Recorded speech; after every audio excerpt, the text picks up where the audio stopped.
ચાલો મિત્રો, રામ રામ, જય શ્રી કૃષ્ણ, જય ગુરુદેવ. છેલ્લા 7-8 દિવસથી વરસાદ ચાલુ હતો. વાડીએ આવવાનું નહોતું એટલે એમ થયું કે વાડીએ જરાક આંટો મારી આવી અને કપ્પાની મલપા તપાસ કરી આપણે કે કાંઈ રોગ બોગ છે કે નહીં.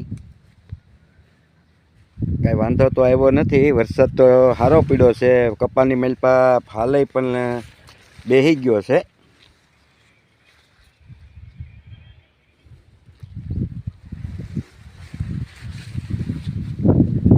કાગઠ સાપવું લાગી ગયું છે.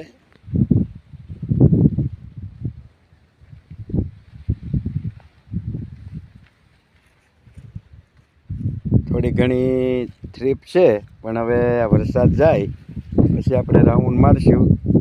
ચાલો મિત્રો, જય શ્રી કૃષ્ણ, જય ગુરુદેવ.